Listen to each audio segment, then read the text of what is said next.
Wake of the FISA memo bombshell. Hello and welcome to Justice. I'm Jeanine Pirro. Thanks for being with us tonight.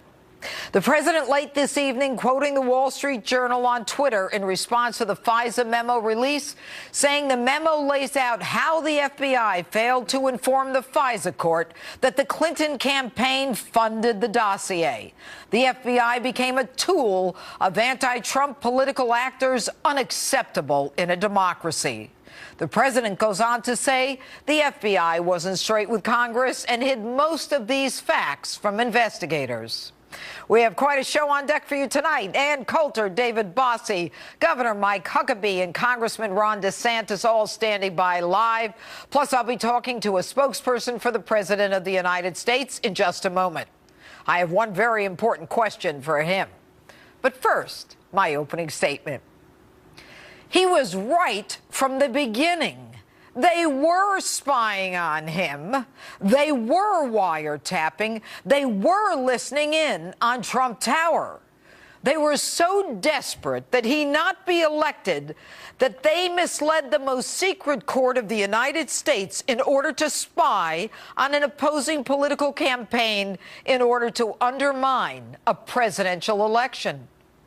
Members of the highest echelon in our FBI and Department of Justice conspired to prevent an outsider from breaking the establishment stranglehold on the American people. They needed a reason to spy, so they made one up.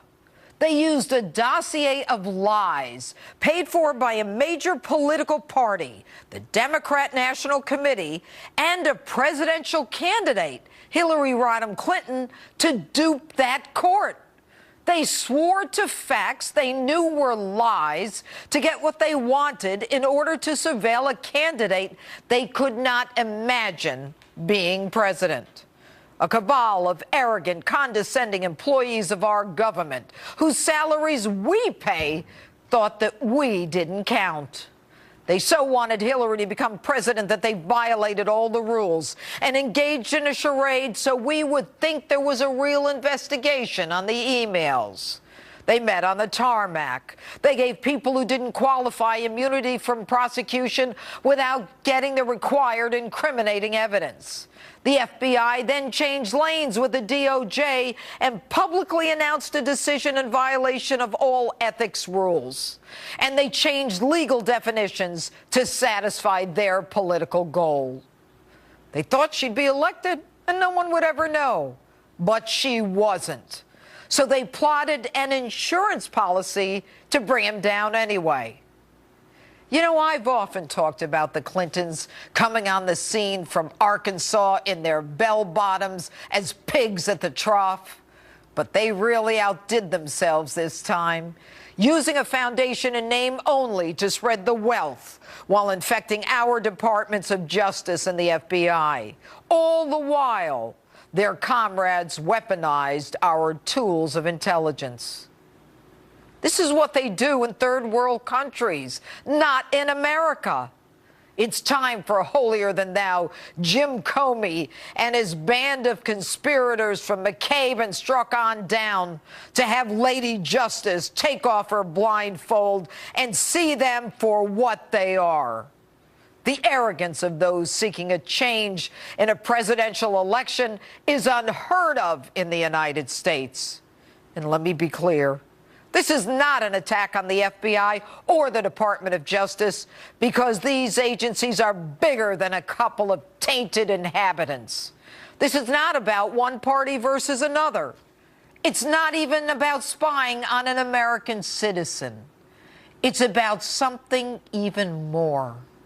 It's about an attempt to change the course of American history using the most powerful agencies in the United States government. How dare you? And that's my open. Tell me what you think on my Facebook page, Twitter, and Instagram, hashtag Judge Jeanine. Joining me now with reaction to my opening statement and much more, Congressman Ron DeSantis, who's been at the forefront of getting this stuff released from the beginning. Good evening, Congressman. Good evening, Judge. I guess it was everything you said it was going to be that everyone said it wasn't going to be. And the question now is, What happens next?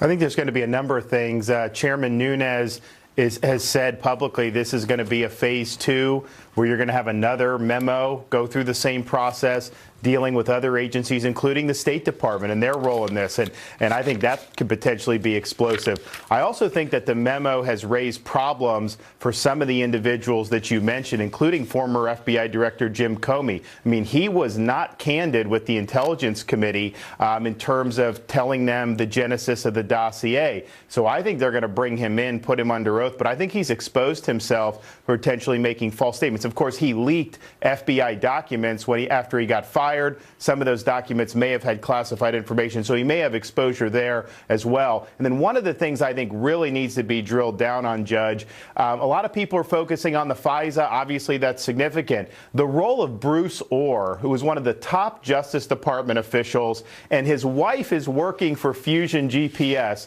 And basically what happened is there was a direct pipeline from the Clinton campaign to the upper echelons of the Justice Department and FBI through Bruce Orr, because Hillary is funding Fusion, right. And then Fusion is sending all their negative fake research on Trump right to the Obama Justice Department. You know, I mean, that's really, really problematic. It's problematic, but we knew this was a problem a year ago. So here's the question, Congressman. Who's going to investigate and prosecute? Who's going to bring on a grand jury, issue subpoenas, do everything they didn't do in the Hillary Clinton email case? Who? Rod Rosenstein? No, he's close to Comey. He's close to Mueller. In fact, Rod Rosenstein was the guy who walked Mueller over to be interviewed for FBI director, and when the president didn't hire him, the next day Rosenstein appoints him to be special counsel. If that isn't vengeance, I don't know what is.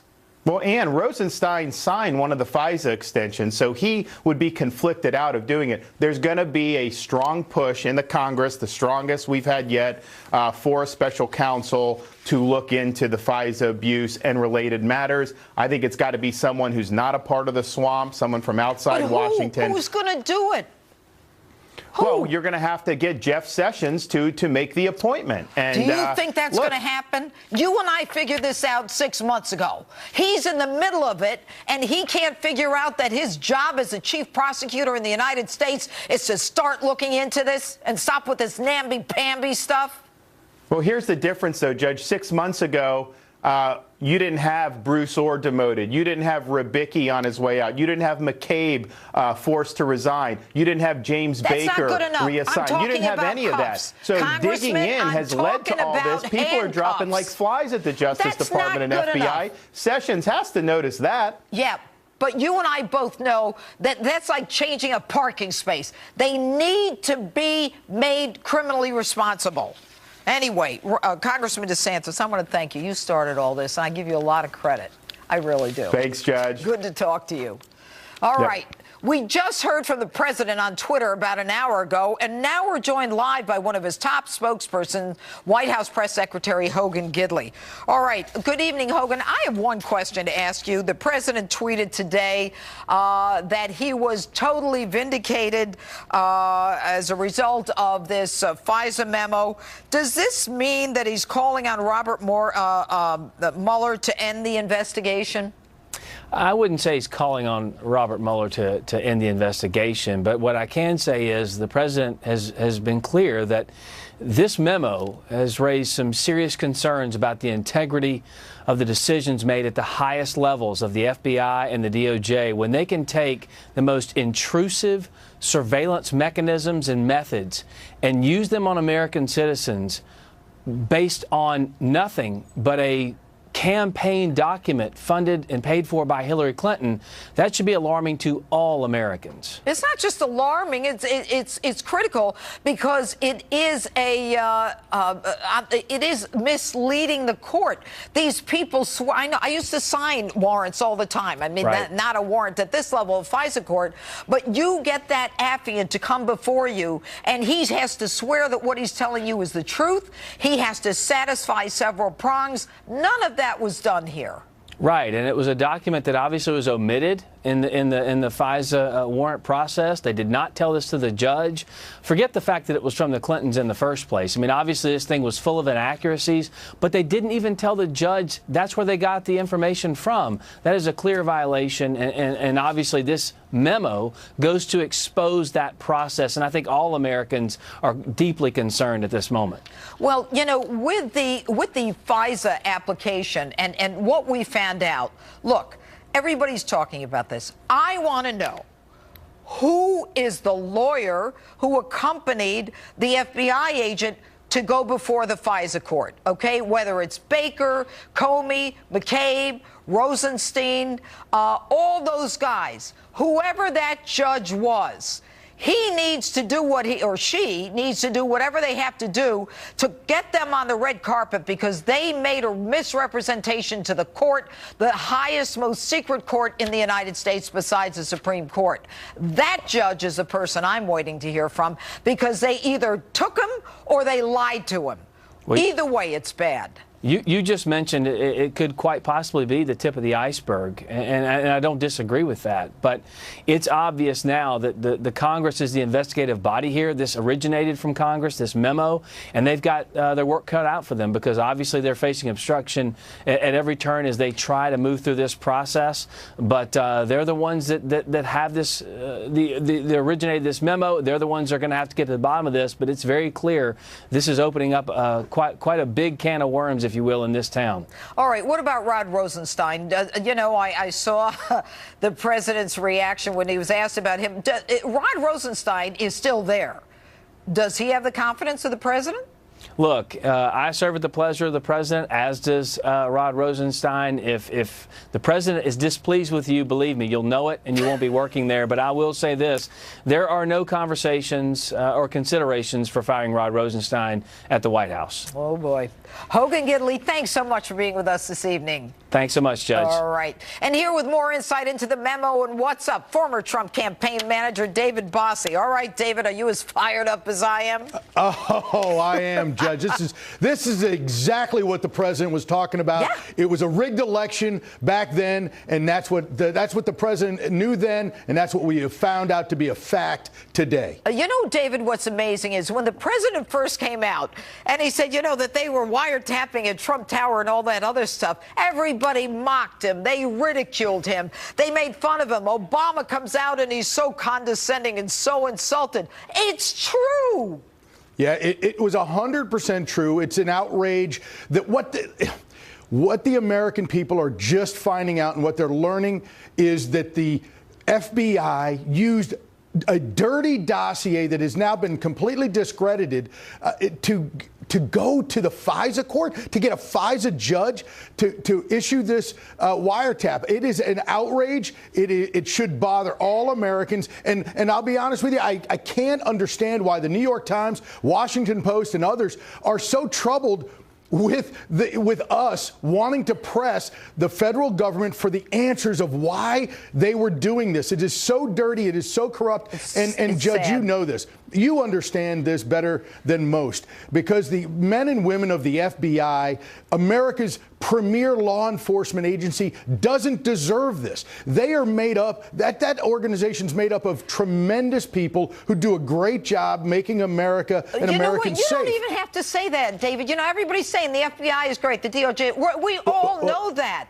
It's these people who infected it at the top. That's David, right. I'll bet you get calls like I get calls, all right, from FBI agents who are disgusted. Right. They are angry. You know, this thing should have been handled in a field office. Instead, it's handled at the upper echelon by a cabal on the 7th floor at the FBI. They're all pals. And a few bad apples. A few bad apples have besmirched this organization, and that's really what troubles me, is that we need to honor and hold them up, and we need to do a good job of cleaning this out so that we can get on with the business of what the FBI is supposed to be doing. All right, let me ask you, David, some of the stuff that they've been saying about the memo that, is like Chicken Little. If this memo is released, the sky is going to fall. All right, so we have grave concerns, this is from the FBI, about material omissions of fact that impact the memo's accuracy.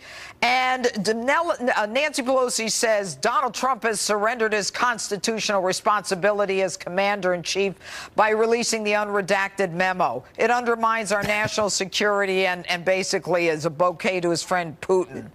What are these people talking about? Yeah, she also said the tax cut was going to be Armageddon.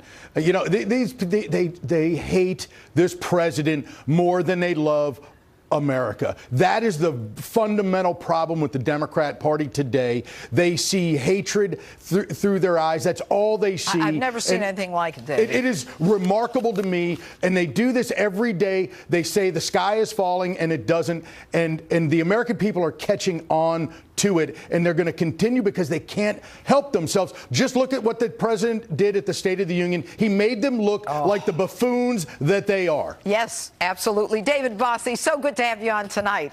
Thanks, Judge. What a night on Justice tonight. Mike Huckabee, Katrina Pearson still coming up. But next, you haven't heard all the takes on the Nunes memo until you hear Ann Coulter's. Ann is on deck and standing by live. Don't change that channel. Don't touch the remote. Don't go anywhere. Hi,